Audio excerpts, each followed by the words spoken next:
Praise the Lord, hallelujah. আজি আমি যেটো ষ্টুডিঅ'ত আজি নাই, আজি আমি প্লেগ্ৰাউণ্ডত আহিছোঁ, বাহিৰত আহিছোঁ আৰু বাহিৰত আহি ফালে আমি ঈশ্বৰৰ বাৰ্তা প্ৰচাৰ কৰিবৰ কাৰণে আহিছোঁ। পিছফালৰ প্লেগ্ৰাউণ্ড যেটো চাব, এইটো বাহিৰৰ দৃশ্য দেখা পাব। আমি ঈশ্বৰৰ বাক্য চাম। যেছায়া 60 অধ্যায় 1 পদ, তুমি উঠা দীপ্তিময় দিয়া, কিয়নো তোমাৰ পোহৰ আহিছে আৰু জিহুৱাৰ গৌৰৱ তোমাৰ ওপৰত উদয় হৈছে। Praise the lord, hallelujah. Praise the lord, hallelujah. আজিৰ যেটো বাক্য আমি চালোঁ, এই বাক্যটো হৈছে যে তোমাৰ উদয় হ'ল, তোমাৰ উদয় হৈছে। অৰ্থাৎ ঈশ্বৰে আমাক, মৰি থকা মানুহক ঈশ্বৰে আমাক উদয় কৰিছে। যেছায়া 60 অধ্যায়ত আমি যেটো পালোঁ, তোমাক উদয় কৰিলে আৰু তোমাক পবিত্ৰ আত্মাৰ পৰিচালনা কৰিলে আৰু তোমাৰ জীৱনত ঈশ্বৰৰ বাক্যৰ যোগেদি আমাক আজি আহাৰ আমাক দিছে আৰু এই আহাৰটো খাবৰ কাৰণে আজি আমি প্ৰস্তুত হ'ব লাগিব।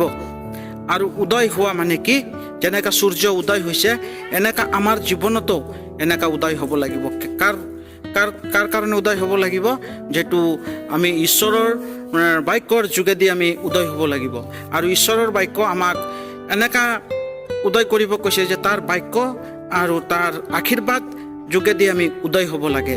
আৰু সেই উদয় অৰ্থটো হ'ল কি? যে সূৰ্য যেনেকা আমাক ৰাতি দিনত পোহৰ দিয়ে, এনেকা আমিও যে জগতৰ মাজত আমি পোহৰ হৈ উদয় হ'ব লাগিব। তুমি উঠা, জাগ্ৰতন হোৱা আৰু উদয় হোৱা, আৰু আমাক জাগিবৰ কাৰণে কৈছে। কিন্তু মোৰ প্ৰিয়সকল, আজিৰ তাৰিখত আমি জাগিবলৈ পৰা নাই। আমি মৃত্যুৰ শয্যাশায়ত, আমি আজি মৃত্যুত শয্যাশায়ত আছোঁ। আমাৰ জীৱন উদয় হোৱা নাই। আমাৰ জীৱন কেতিয়া উদয় হ'ব? আমাৰ জীৱন যেতিয়া আমি ঈশ্বৰৰ বাক্যবিলাক আমি ভালদৰে ফ'ল' কৰিব পাৰিম, ভালদৰে ঈশ্বৰৰ বাক্য চাব পাৰিম, তেতিয়া আমাৰ জীৱন উদয় হ'ব। আৰু উদয় হ'লে আমি চাব পাৰিম যে আমাৰ জীৱনত পোহৰ আহিছে। আৰু পোহৰটো আমি কেনেকৈ পৰীক্ষা কৰিব পাৰিম? যেতিয়া আমাৰ জীৱনত অনেক ৰকমৰ তাৰণাবিলাক আহে, তেতিয়া আমি ভাবিম যে আমাৰ জীৱনত উদয় আহিছে। মানুহবিলাক তাৰণা পোৱাৰ কাৰণে মানুহবিলাক কি কৰে? যে বেকস্লাইড হৈ যায়। মানুহবিলাক বেকস্লাইড হৈ যায়।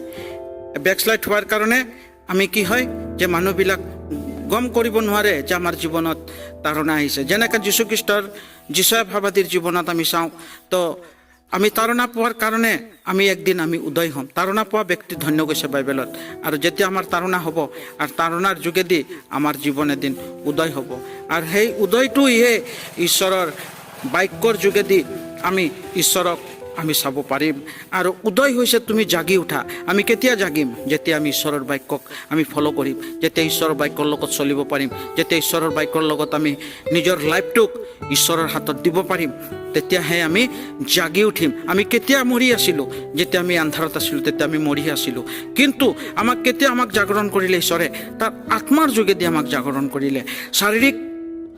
শাৰীৰিক মৃত্যু আমাৰ হৈ যাব, কিন্তু আমি এদিন আত্মাক জাগিব লাগিব। তো আত্মাক জাগাৰ কাৰণ হ'ল কি? আমি যেতিয়া ঈশ্বৰৰ লগত জাগি থাকিম, তেতিয়া আমি আত্মাক জাগি যাম। আৰু লগত আজি আমি চাই আছোঁ যে বাইবেল হিষ্টৰীত আমি বাইবেলৰ বাক্যবিলাকক যোগেদি চাই আছোঁ, শেষকাল হ'ল, ডিএণ্ড হ'ল, শেষকাল হ'ল। পৃথিৱী শেষকালত পৰিণত হ'ল। আৰু লাষ্ট এণ্ডিং, পৃথিৱীৰ কাৰ্যত লাষ্ট এণ্ডিঙত আমি আহি পাইছোঁ। আৰু এই লাষ্ট এণ্ডিঙত পোৱাৰ কাৰণে যে আজি আমি চাই আছোঁ যে আমি মৰি গৈছোঁ। আজি আমাৰ খ্ৰীষ্টান ভাই ভনী সমাজৰ মাজত আমি মৃত্যু হৈ আছে। আমি এতিয়ালৈকে জাগি থকা নাই, আমি মৃত্যুত আছোঁ। আমি কিহৰ মৃত্যুত আছোঁ? আমি শাৰীৰিক মৃত্যু হোৱা নাই, কিন্তু আমাৰ জীৱন আত্মিক মৃত্যু হৈ আছে। সেইকাৰণে বাইবেল যেছায়া 60 অধ্যায়ত কৈছে যে তুমি উদয় হ'লা।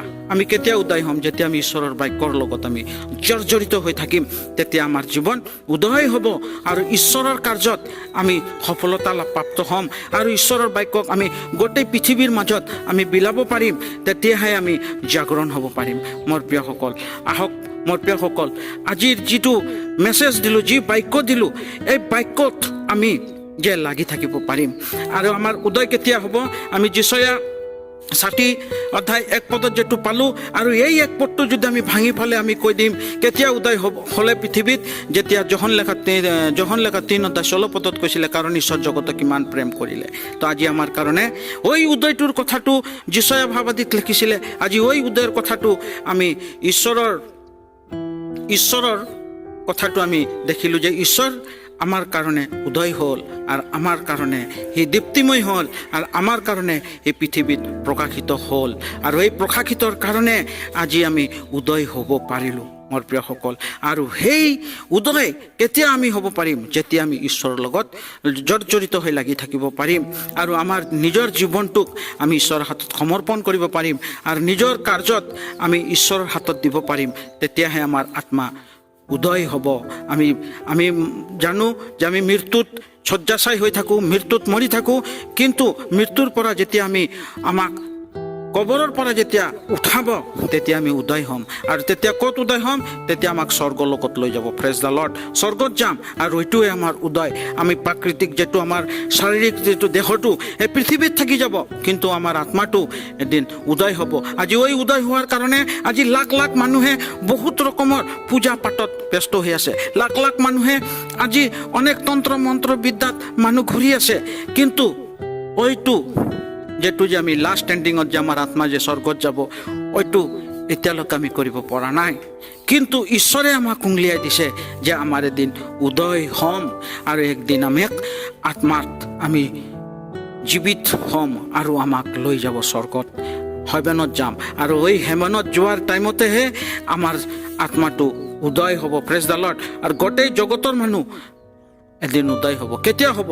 যেতিয়া ঈশ্বৰক গ্ৰহণ কৰিব পাৰিম, যেতিয়া ঈশ্বৰৰ লগত লাগি থাকিব পাৰিম, যেতিয়া ঈশ্বৰ আমাক আৰু আপোনাক যে উদয় কৰিব আৰু পোহৰ হ'ব। আমি কেতিয়া পোহৰ হ'ম? যেতিয়া আমাৰ নিজৰ জীৱনত সকলো লোভ মায়াৰ পৰা আমি যেতিয়া ওলাই আহিম, তেতিয়াহে আমি উদয় হ'ম। Praise the lord. আৰু সেই উদয়েহে আমাক একদিন স্বৰ্গত ল'ব। সেইকাৰণে যিচয়াত যিটো ভাৱবাদী কৈছিলে উদয় হ'ল, তো ওই উদয় হোৱাৰ কথাটো আমি বাইবেলত আমি পুৰো নতুন নিয়মত দেখা পালোঁ যে যীশুখ্ৰীষ্ট উদয় হ'ল আৰু আমাৰ কাৰণে পোহৰ দিলে আৰু ওই পোহৰতে আমি ঈশ্বৰৰ লগত শুভবাৰ্তা দিব পাৰিম আৰু একেলগে আমি ওই নতুন পৃথিৱীত এই স্বৰ্গত আমি থাকিব পাৰিম। আহক আমি যি আজিৰ বাক্যটো দিলোঁ, এই বাক্যৰ যে এজন এজনক আপোনালোকে শ্বেয়াৰ কৰিব, এজন এজনৰ লগত আমি শুভবাৰ্তা দিব পাৰিম। তাৰ কাৰণে আমাৰ নিজৰ জীৱনটোক আমি ঈশ্বৰৰ হাতত সমৰ্পণ কৰিব লাগিব। তেতিয়াহে ঈশ্বৰ আমাক সকলো দুখ, সকলো কষ্ট, সকলো যাচনাৰ পৰা আমাক চলাই ল'ব আৰু এই বাৰ্তাৰ যোগেদি যে আমাৰ আত্মাটো আমি পোহৰত আনিব পাৰিম আৰু পোহৰলৈ আমি পাঠ চাব পাৰিম। তাৰ কাৰণে আমি সকলোৱে এক মনেৰে, এক আত্মাৰে, এক বিশ্বাসেৰে আমি প্ৰাৰ্থনাত লাগি থাকিব লাগিব।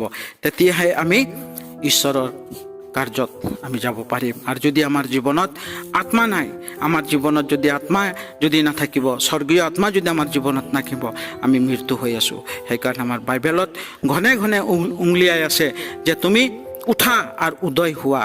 তো আমি কেনেকৈ উদয় হ'ম? আমাৰ জীৱনত প্ৰাৰ্থনাশীল হ'ব লাগে আৰু আমাৰ জাগতিকৰ লগত আমাৰ কোনো লিংক থাকিব নালাগে। কিন্তু আজি মোৰ প্ৰিয়সকল, আজি আমাৰ যুৱক যুৱতী, পিতৃ মাতৃ, ভাই ভনী, আমি বেছিভাগ জাগতিকৰ লগত আমি চোলান ভোলান উঠন বহন আমি কৰি থাকোঁ, কিন্তু এইটোৰ পৰা আমি আঁতৰাই থাকিব লাগিব। তেতিয়াহে ঈশ্বৰ আমাক আশীৰ্বাদ কৰিব আৰু তেতিয়াহে আমাৰ সকলো কাৰ্যৰ পৰা ঈশ্বৰে আমাক চলাই ল'ব আৰু সকলো কাৰ্যৰ পৰা ঈশ্বৰে আমাক আশীৰ্বাদ কৰিব। আহক এই ঈশ্বৰৰ বাক্য যিটো ক'লোঁ, এই বাক্য সকলোৰ জীৱনত থাকক আৰু সেই বাৰ্তা যিটো দিলোঁ এজন এজনক শ্বেয়াৰ কৰিব। আৰু মোৰ যিটো আজি চেনেল, আজি ডাইৰেক্টলি বাহিৰত, আজি আমি ষ্টুডিঅ'ৰ ভিতৰত নহয়, বাহিৰত আজি শুভবাৰ্তা দিছোঁ আৰু আমাৰ পিছফালত যিমান দেখি আছে চব প্ৰাকৃতিক দৃশ্য আছে। এই দৃশ্যৰ যোগেদি আপুনি গম পাব যে আমি অপেন আজি ঈশ্বৰৰ বাক্য দি আছোঁ। আৰু এই চেনেলটো ছাবস্ক্ৰাইব কৰিব আৰু লাগিলে লাইভ দিব।